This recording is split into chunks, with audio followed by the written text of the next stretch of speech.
Friday, July 1st, 2022. My name's Larissa. I'm reading Passion's Torrent, an original work of fiction by me, Larissa Dahroug, all rights reserved 2019. Chapter 2. Daisy. The mid-morning sun filtered through a gauzy panel hanging from the slightly rusted cafe rod on Daisy's kitchen window. The sink was still dripping. The sound was driving her mad. It was like that for Daisy sometimes. Her senses were considerably acute, and when she was feeling overwhelmed or stressed, for Daisy, small things most folks would filter out and ignore became like banging gongs, blinding lights, and festering sewage to the average person.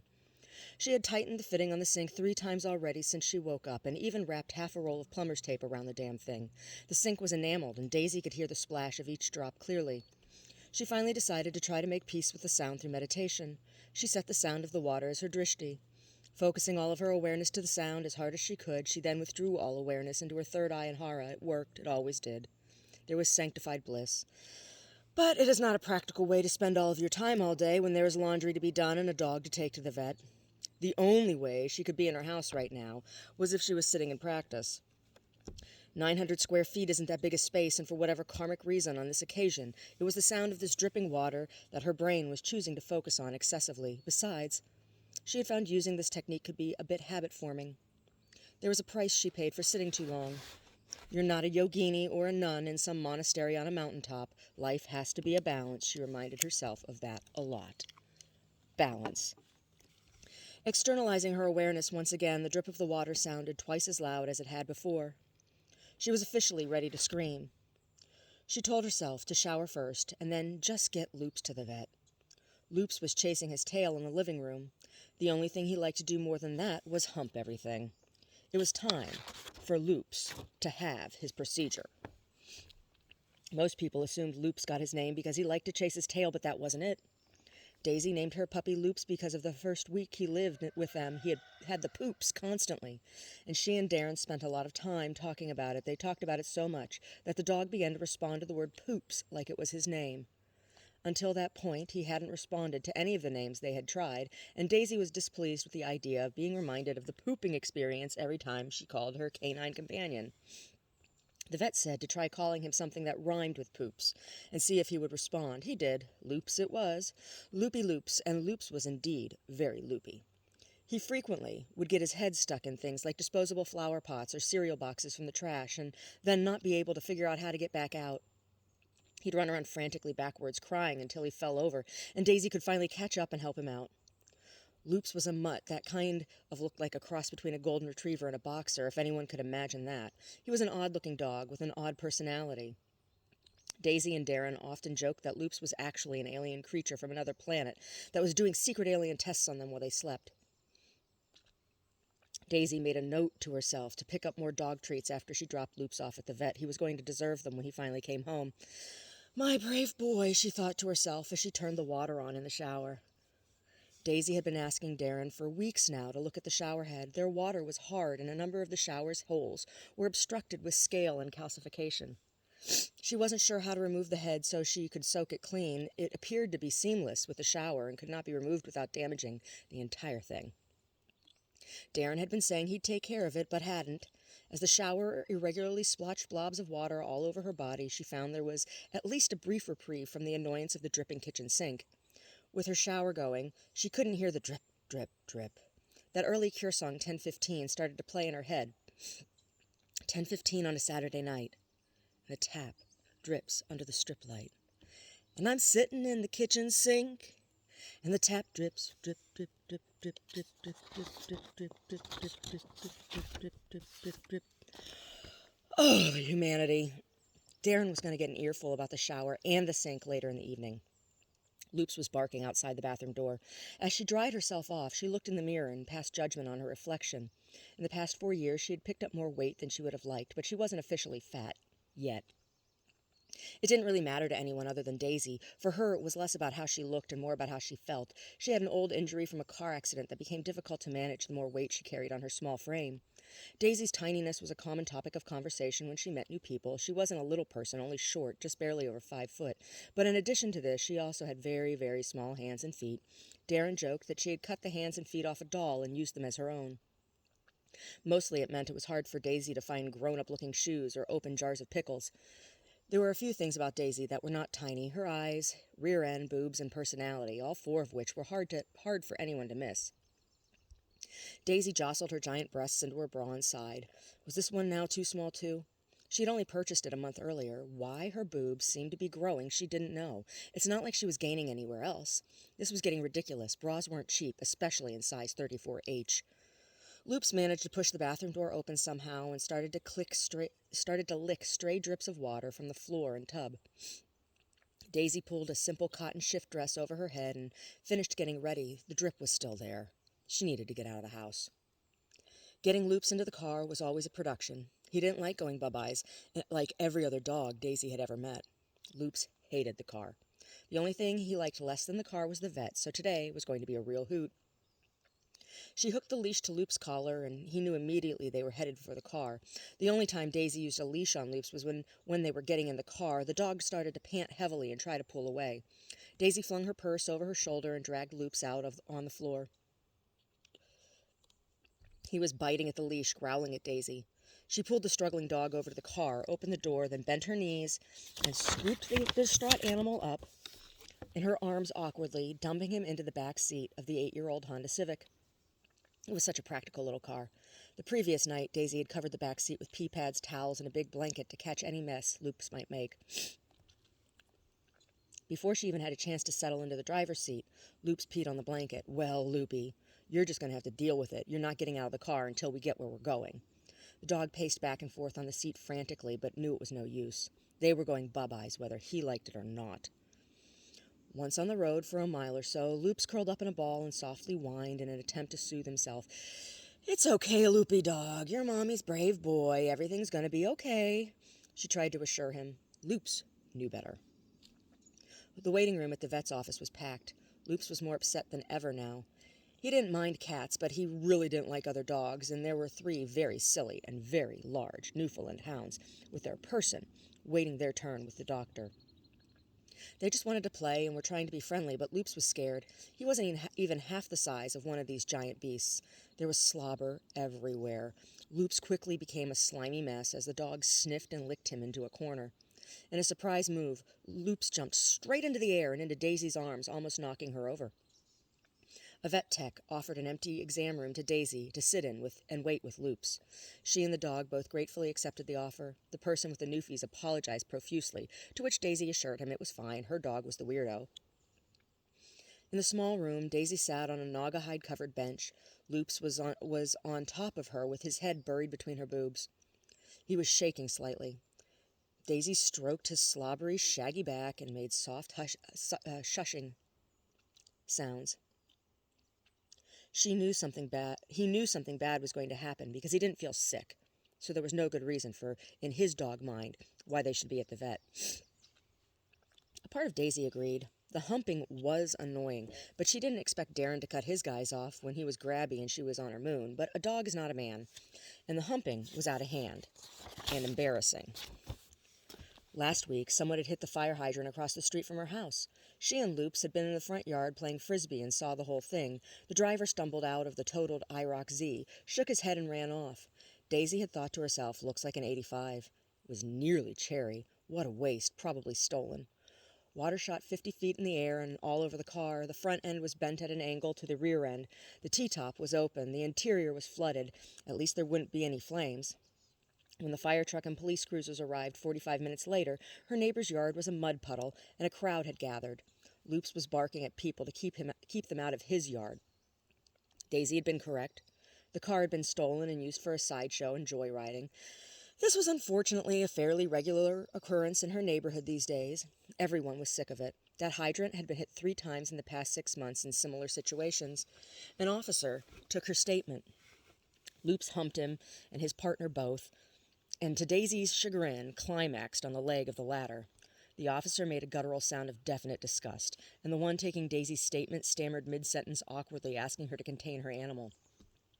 Daisy took Loops in the house and returned with a package of wet wipes and a roll of paper towel. After it was over, she called the vet to make the appointment. Now, sitting in the examination room, Daisy hugged Loops and weighed whether to take him home or make him go through with the castration. It seemed so final. On the other hand, she considered herself lucky the cop hadn't given her a ticket or something. Could he have done that? Was there an official penal code for your dog jizzing on a cop? Just then, the door opened and Dr. Octor entered the room. Daisy presented Loops from her lap to the side of the bench and rose to greet him. She hadn't realized she had been sweating so much, and a hot flash was starting. As she stood up, her plump legs made a suction sound on the naugahyde. The two adults now looked at each other in a candid and awkward moment. Daisy felt as though she was cooking from the inside out. My fat legs are just sweaty. I didn't fart, Daisy blurted, and then laughed. Dr. Octor laughed as well and told her to relax. And how are you, Mrs. Forzik?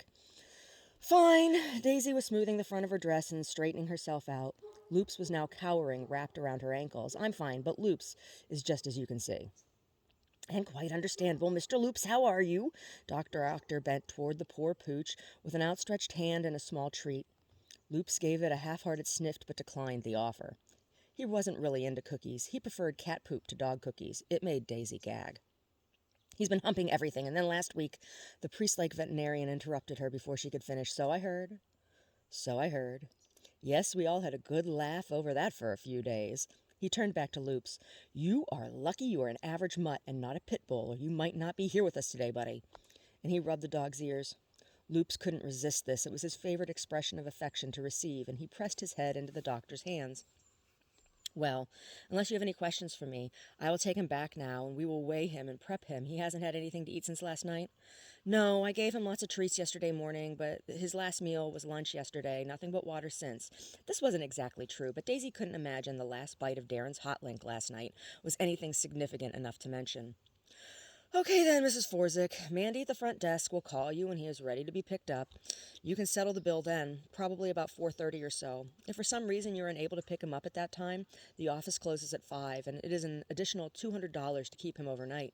He smiled benignly. Oh no, picking him up will be no problem. It'll probably be Darren on his way home from work, Daisy finished. Okay then, Mrs. Forzik, it was nice to see you. Don't worry. Loops will be just fine and unable to sexually assault any more police officers. He reached forward and patted Daisy on the shoulder. Daisy smiled with half her face, then turned to Loops. Squatting down and grabbing his face in both hands, she rubbed his cheeks and ears. He licked her face and hands.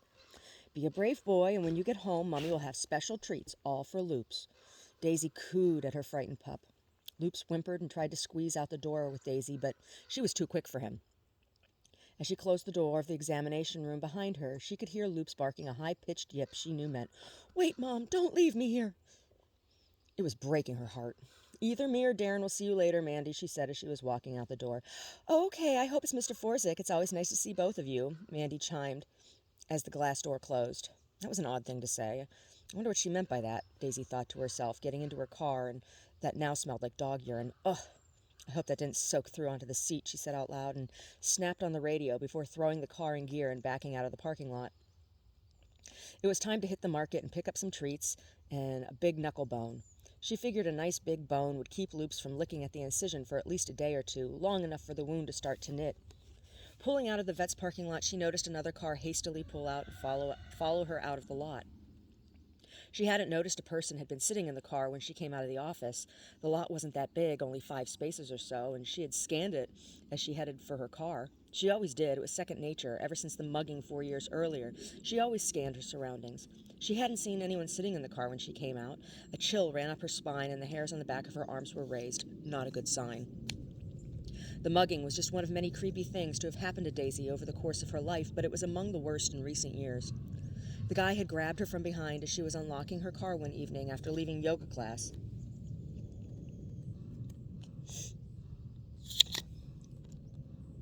She was the last one out of the studio. She always was on Fridays. She taught the weekly Nidra class. He must have been crouched behind the shrub just beyond the curb next to the spot her car was occupying.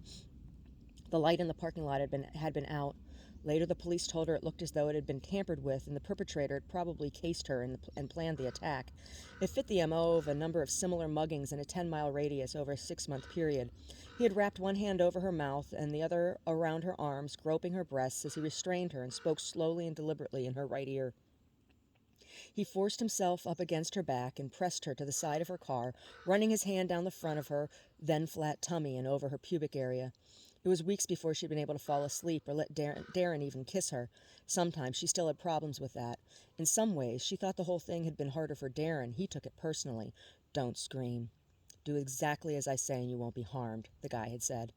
Daisy nodded her head yes in agreement and began to sweat.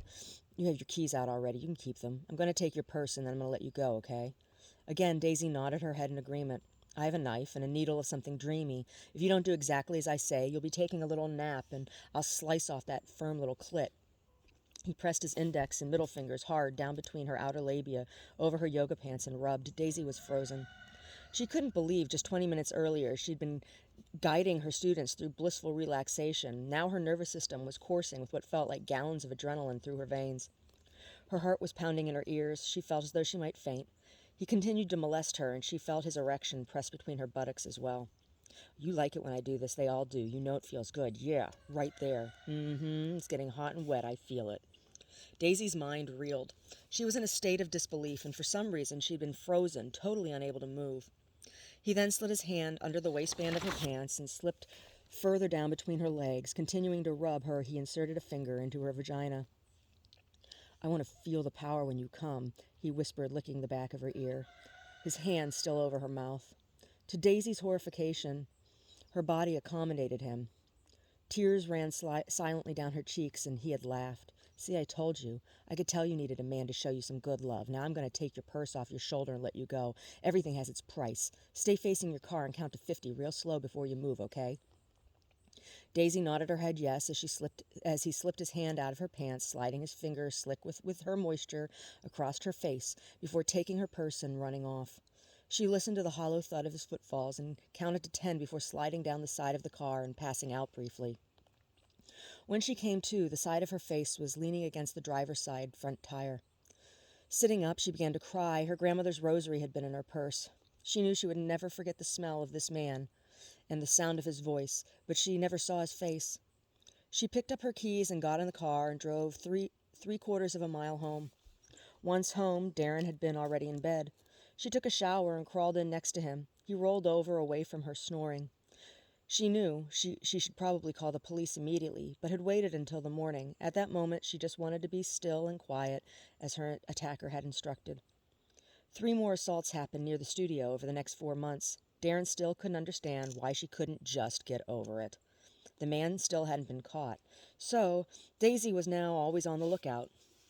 Pulling into the shopping strip, Daisy checked her rearview mirror. The car, a beige mid-90s Mercury Sable sedan with heavily tinted windows, had tailed her the entire way. It had stayed 2 cars back, but now was directly behind her, pulling into the parking lot. Her heart started to thump. She pulled into an open spot in front of the supermarket. The other car slowly passed by. She sat stone still in her car and contemplated just going home. No, Loops deserved a treat, and besides, once she got home, she could stay there and not go back out. Darren would be picking Loops up for sure. She took out her phone and texted him, telling him as much, then dialed the vet's office. Mandy answered in her fake sugar voice. "Dr. Octor's office, this is Mandy. How can I help you?" "Mandy, this is Mrs. Forzik. Please call Mr. Forzik when Loops is ready to be picked up. I believe you have the number on file," Daisy stated matter-of-factly. "Certainly, Mrs. Forzik, dear. I will look forward to seeing him."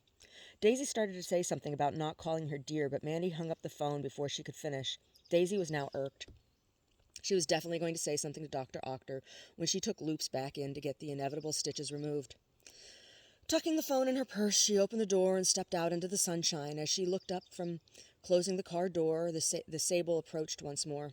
The car slowed to a stop behind Daisy's parked Civic. The driver's side window rolled down to reveal a clean-shaven man of around 30 or so, wearing dark sunglasses. His hair was cropped close to his scalp, and there was a small scar indicating he had been born with a cleft palate. His skin was otherwise smooth, with a ruddy tone. It was difficult to tell how tall he was, since he was seated, and the seat appeared to be positioned back, so he was kind of slouching forward to reach the wheel of the vehicle. He didn't take his hands from the wheel as he addressed her with a creepily familiar voice. "Well, it's driving Miss Daisy," he exclaimed, then puckered his lips into a misshapen kiss and drove off. Daisy turned and ran into the market. His voice had been so familiar. Was it him? Could it be? She knew it was. She began to hyperventilate while the automatic door continued to open and close behind her. As she fell forward under her hands and knees, two baggers ran to her side. Someone shouted, "Dial 911." An older woman cashier handed Daisy a small paper bag and instructed her to breathe in and out into it while guiding her to a stool to sit on. By the time the paramedics arrived, she was no longer hyperventilating and was sipping from a bottle of water. "We need to check your vitals. What's your name?" A fresh-faced boy of no more than 20 asked her. "Daisy Lee Forzik. Really, I'm fine, but I need to speak with an officer, I think," Daisy stated as forcefully as she could manage. "Yes, ma'am, but first I need to check your vitals and ask you a few questions." The EMT proceeded to ask Daisy a range of annoying questions, from what she had eaten that day to who was the president. Satisfied she was not out of her mind, the young man motioned to a uniformed officer who was standing a few feet away. He approached gently. "Mrs. Forzik, is it?" he asked. "Mrs. Forchek, is it?" he asked, mispronouncing her name. "It's Forzik," Daisy replied, emphasizing the proper phonetics.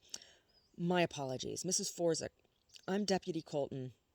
Now, can you tell me what the problem seems to be?" he asked patiently.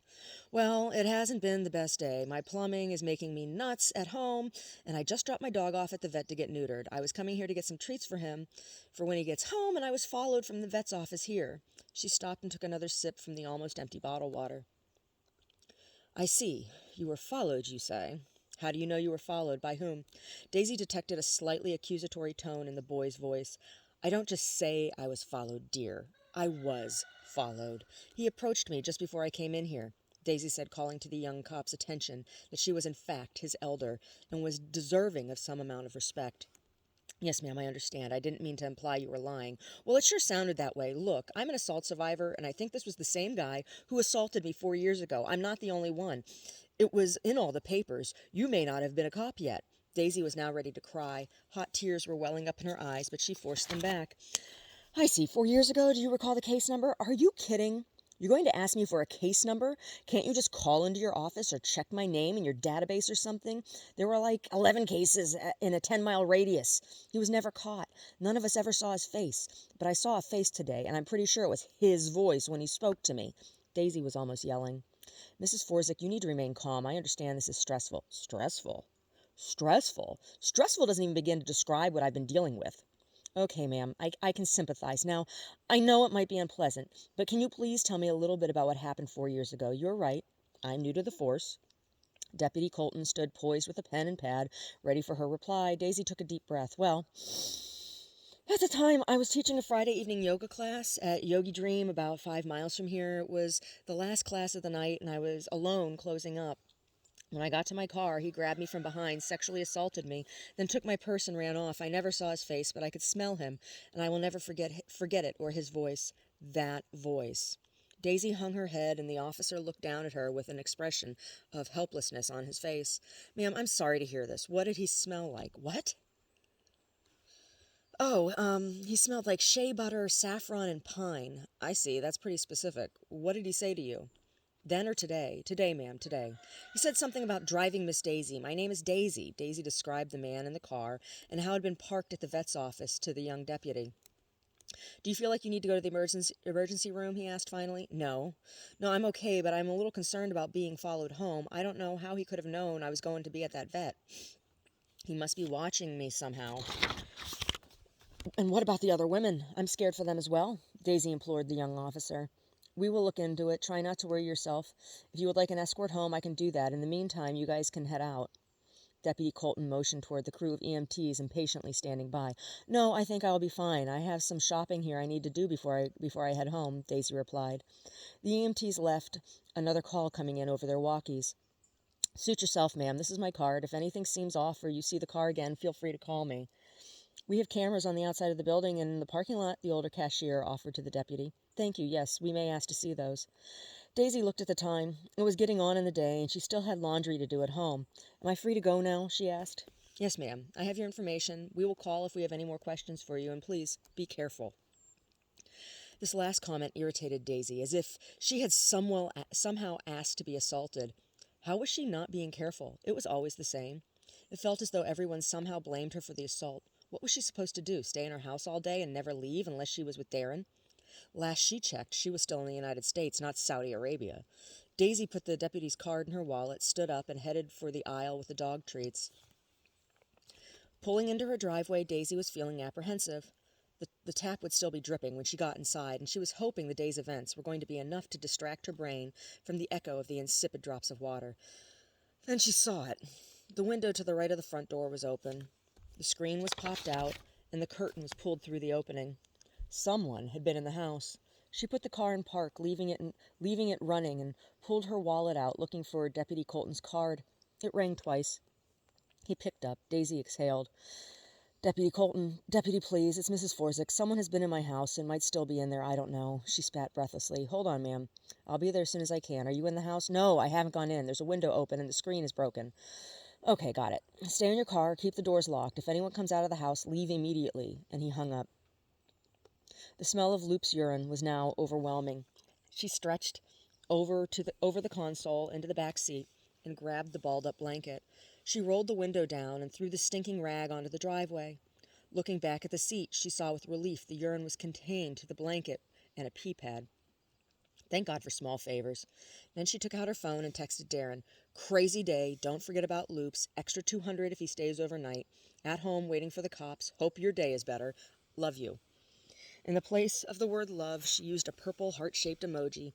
Darren texted back almost immediately. "What?" She replied, "Too much to text. Just get home ASAP after you get Loops, please." Darren texted simply, "Okay." The lights of a cop car flashed in her rear view. Daisy farted and opened her door. She stepped out as Deputy Colton approached her car. "Mrs. Forsyk, this is silly. Please call me Daisy." "Daisy, please remain in your vehicle, but first give me the key to your front door." Daisy handed him the key. It turned out he didn't need it. He found the door was already unlocked when he approached. Daisy had her windows down. He drew his weapon and called over his shoulder. "I assume you did not leave the front door unlocked?" "Never," Daisy hollered back. Weapon raised near the side of his face, he pushed the front door open and spoke from his diaphragm into the small house. "Police, if anyone is in there, come out with your hands in the air." He stepped back a couple yards from the door and waited for 30 seconds. No one came out. "I'm armed and I'm coming in." The young cop disappeared into the house. A few minutes later, he came out, weapon holstered, and approached Daisy's car. "Well, it looks as though someone has been in the house, but they're gone now. If you wouldn't mind coming in with me and telling me exactly what all has been disturbed or is missing." Daisy felt ill. This was turning out to be a horrible day. "After you." Deputy Colton opened the door and ushered Daisy into her living room. It was a mess. Everything was a mess. The pillows from the couch were torn open and on the floor, stuffing spilled out everywhere. Every photo or piece of art that was on the wall was now on the floor, with the exception of the wall sculpture she had recently finished. It was bolted into the corner with a permanent fixture. There was no way that thing was coming down without a crowbar. Daisy gasped. "I gather you are a better housekeeper than this?" "I can't believe it, my paintings." Daisy ran to a larger piece lying face down and picked it up to examine. There was a message scrawled in what appeared to be Sharpie marker across the mandala-like pattern. It said, "I love you." They were all like that in every room. Daisy was stunned silent. When they entered her bedroom, it was the worst of all. All the drawers in her dresser were dumped out on the floor, and all of her undergarments were gone. Then there was the bed. Daisy had left it neatly made. It was still neatly made, but Darren's side was covered in what appeared to be blood of some type, and a paper target with a long stem red rose and a single daisy. Daisy covered her mouth and turned to Deputy Colton, eyes glassy and internal temperature on the rise. "I need a glass of water," she managed to sputter, and pushed her way into the kitchen. Opening a cupboard propped up against her favorite water glass, she found a small Valentine card, like the ones they used to exchange in elementary school. 2 cartoon deer were pictured in profile, touching noses, with a heart above them. In the heart it said, "You are dear." Daisy grabbed it and turned it over. On the back, scrawled in black Sharpie marker, it said, "I love you." Daisy grabbed the glass but dropped it in the sink, shattering it. The faucet had been replaced. There was another note in the bottom of the sink. It said, "Everything has its price." Daisy crumpled to the floor. Deputy Colton approached her cautiously, feeling he may have underestimated and mishandled the entire situation. "I'm going to radio for backup," he offered to Daisy apologetically. Daisy just continued to sob uncontrollably, her arms wrapped tightly around her own shoulders. Backup arrived at the same time as Darren and Loops. Darren held the door open for Loops and a female officer around Darren and Daisy's age. Poor Loops let out a howl and clumsily came running into the eat-in kitchen where Daisy was now seated at the dining nook with a shot of vodka. The plastic cone around his neck smacked the corners of the table and the walls as he wiggled, trying to get close to his mommy. Daisy dropped her hand to the dog's nose, and he frantically licked her fingers. Darren followed the female officer into the kitchen. Officer Colton was taking photos of the things with a disposable camera and a cell phone. Darren took one look at Daisy. "What the fuck is going on here?" he asked, perplexed. Daisy tossed back the shot of vodka she had been considering and shifted her gaze to meet Darren's. "It's him." Daisy got up and walked into the living room. Loops followed, looking around confused at the disheveled house and after effects of anesthetic. The female officer approached Deputy Colton. Darren stood still, looking around in bewilderment. "I guess we'll get a pizza tonight?" he asked no one in particular. No one answered him. Deputies Colton and Perdina continued to take photos, ask questions, take notes, and dust for prints. They also took samples of the blood from the bed. It took a little over 3 hours. Daisy sat silently on the couch with Loops, laying with his head in her lap. Darren vomited when he saw the bed. Officer Perdina asked the Forzyks if there was some other place they could stay for the night. "Not really. All our family is out of town or overseas, and I don't want to put this on any of our friends." "We'll need to find a hotel room, I think," Darren replied hollowly. "Well, there's a hotel we can recommend. There'll be a detail on it all night. You aren't the only ones hit. 2 of the other original victims have had similar things happen. We have a serial offender on our hands. I can't say for sure, but the FBI usually gets involved in this type of thing." Perdina offered Darren a business card for a motel he had recognized from his commute to work. It was a little independent place set back from the highway. Usually there were a few rigs in the parking lot. Darren accepted the card, extended toward him between her index and middle finger. "Thank you. It's nothing fancy, but it's clean, and you'll get a discounted price. We reserved a block of rooms. Loops is welcome, but you will need to pay extra for any mess he may make. I think there's a $50 pet deposit. They will be expecting you." All Daisy could think was Loops isn't going to be happy about getting in the car again.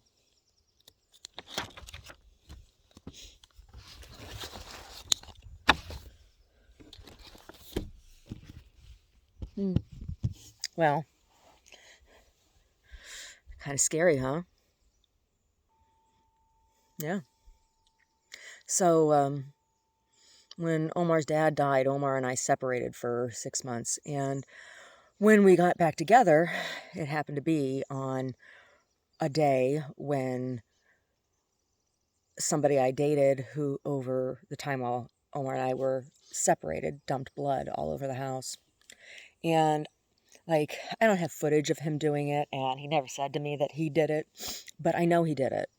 And the way I know he did it was because that day, it was end of summer, and it was a picnic at his buddy Leroy's house, and I was trying to get away from this person because he had sexually assaulted me on a number of occasions, and he had stolen things from my house, and I did not feel safe, and anytime I tried to break it off with him, he threatened me or threatened to go after my family, or his mother would call me and be like, "Why is my boy upset?" And it was really convoluted and scary, and I was frightened for my life and the safety of. He said he was going to kill my husband, and he said that he was, going to go after my family if I didn't stay with him, and all this stuff. And we're at this barbecue at his buddy Leroy's house, and Leroy's wife, I didn't want to stay because he was being this guy I was dating, Jason. He was being really rude to me,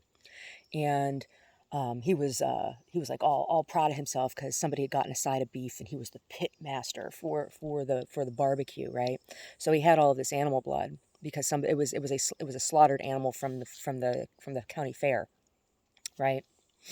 And I got up at one point and went in the house, and I had brought a dish with me, and I picked up the dish, and there was another friend of mine, that somebody I had recently met, who invited me to their party, and I was going to go to that picnic instead.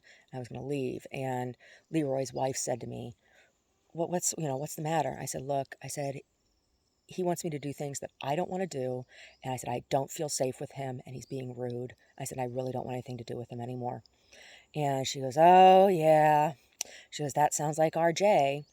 Well, I went to the other picnic. I picked up some beer and took that, to go to the other picnic. And I only stayed for like half an hour because I just felt like something wasn't right. And I just wanted to go home and be with my kitties. And when I got home, the front door was open, and which at first didn't like I wasn't curious about that at first because our house laid over an underground river, and it settled frequently, and sometimes when it would settle, the front door wouldn't catch. So sometimes that would happen, that the door would just pop open, and so I wasn't that concerned. But then when I pushed the door open, there was blood all over the house, all over the house, and I don't mean just like, it wasn't like, oh, Kitty killed a mouse and there's blood on the floor. When Kitty kills a mouse, everything gets eaten, right? No, there was blood everywhere, and I knew he had done it because he had all of his blood. There was a bucket of blood at the barbecue from the side of beef. So I knew he had done it. I knew he had done it. And I called Omar. And Omar was living at an apartment in was it in Mountain View or Sunnyvale? Mountain View. I think it was in Mountain View at the time. And he drove back up to Santa Rosa that night, and he cleaned up the blood, and we decided that we were going to get back together. And shortly after I had talked to Omar, and I called the police. The police came out.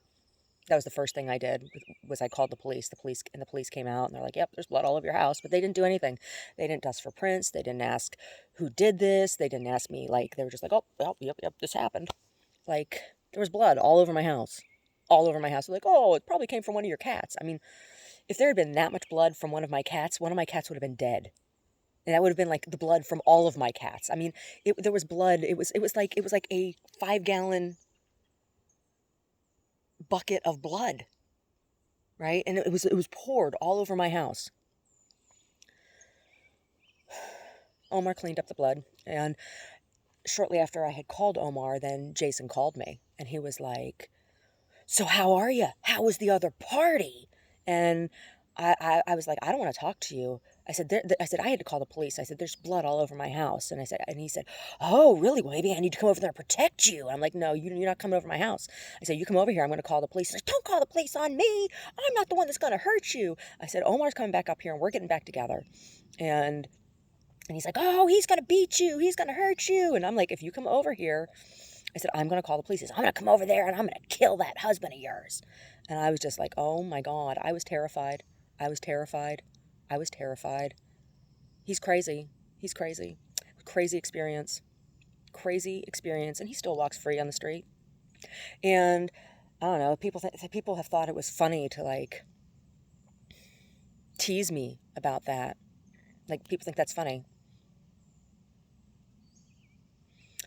And when I was writing this book, like, I don't know, I was reading it out loud in the evenings after every chapter was done to Omar. That's how I wrote everything. Like, after a chapter was written, I'd read it to him out loud. And that was part of my editing process as well, so I could hear the timbre of the words, instead of just, how it came out of my hand. And I think that somebody had been listening through my phone, because, like, when I would go places, then it was a funny joke to call me dear. Dear hun. Dear hun. And it's people think that shit's funny. Why? Like, this book is fiction. This isn't an autobiographical piece about what happened between Jason and I. Oh, sure, I could write something like that. I could. But I haven't, right? The closest thing was that screenplay I wrote, but I skipped over the majority of the awful things he did to me.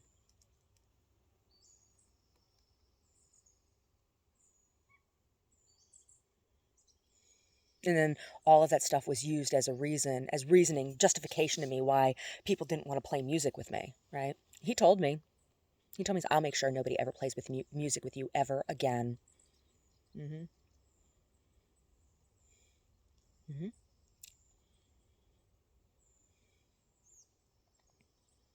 He's a horrible human being, and he's a threat. And people like that exist. People like that exist. And in large part, my experience with him has inspired the bad guy in this book. But he is not the bad guy in this book. Like, it's also different, right? But I think when people write, they pull from their personal experience.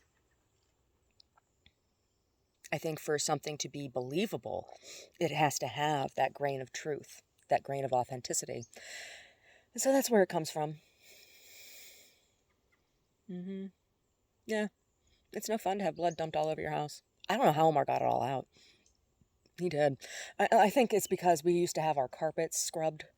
Like once a year, we'd have our carpets scrubbed because we had cats. We had 5 cats, and I don't like smelling cat in my house, and so we'd have the carpets steamed once a year and had Scotch Guard put on the carpet so the blood came up. But that was just, you want to see something horrendous, walk into your house with blood all over the house.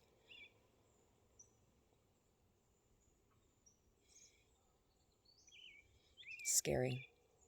Scary. What was I supposed to believe? And then after I went through rape counseling, and I told my family about what had happened, or tried to tell my family about what had happened. Oh, it was awful. It was so hurtful. I thought my family would be far more compassionate than they were.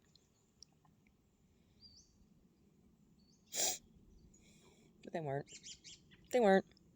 They're not unusual. That's, like I've said before, having worked with other people, other women who have gone through sexual assault, and young women who have been trafficked. That's frequently the family's response. Oh, it's your fault. You brought it on yourself. You brought shame on the family, right? And in fundamentalist Islamic culture, they'll kill the girl, right? Called an honor killing.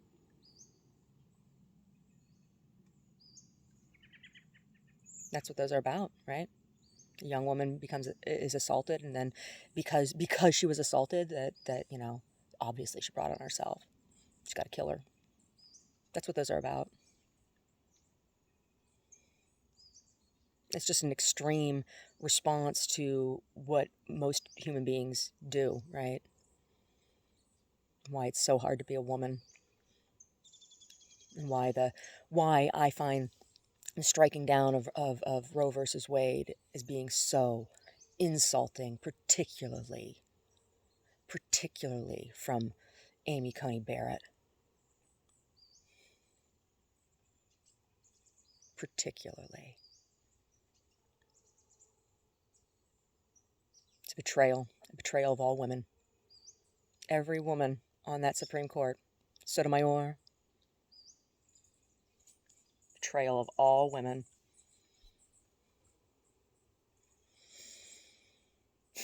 Anyway, hope you're enjoying this one. The chapters in this book are longer than in all of the other books.